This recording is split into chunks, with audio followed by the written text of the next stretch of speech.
to keep her 23-year-old talent Takuto from dating anyone.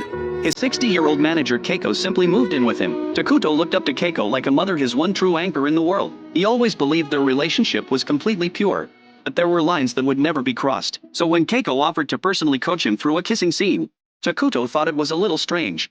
He went along with it anyway. He figured it would just be a quick pack, get it done, move on. What he didn't expect was that in the very next second, everything about her breath, her intensity completely shifted. That was the moment Takuto realized she wasn't playing around. This disturbing little kissing lesson had its roots in the day Keiko received the script. She had just gotten the final episode from the production team. The last scene called for Takuto's character to share a farewell kiss with the female lead. Whoa! The moment Keiko read those lines, a wave of jealousy and panic completely overwhelmed her. She couldn't stomach the thought of another woman kissing her precious Takuto, and she was terrified that Neil might steal him away from her. She called the director on the spot, losing it completely, demanding they cut the scene. But mid-argument, something clicked. Her expression shifted in an instant from furious to elated. She hung up without another word, dropped the whole thing about cutting the scene, and rushed off to the gym to pick Takuto up, practically giddy with excitement. While Takuto was changing, Keiko scanned every corner of the gym with a careful eye. Ever since they'd moved in together, her surveillance of him had only gotten more intense. She had to make sure no young women were getting anywhere near him. Satisfied that the coast was clear,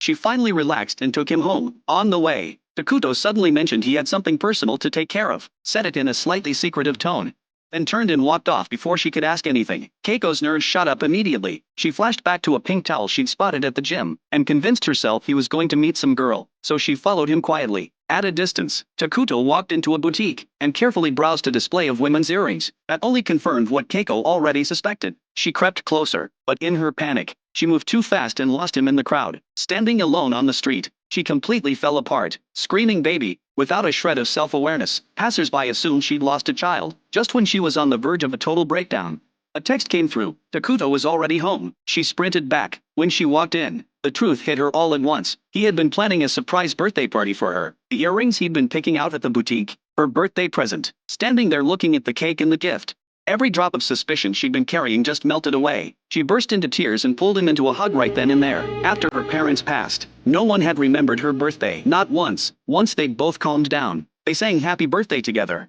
dug into some fried chicken, and the whole apartment felt warm and full. At just the right moment, Takuto got up to grab the cake, and Keiko seized her opening. Her tone shifted, suddenly professional. She brought up the kissing scene, explaining that on-screen kisses were just physical performance, pure technique. No need for Takuto to feel nervous or weird about it. Sure, it was just a physical action, but pulling it off convincingly took real skill and presence. The way his acting was right now, she told him, going in cold could be a real problem.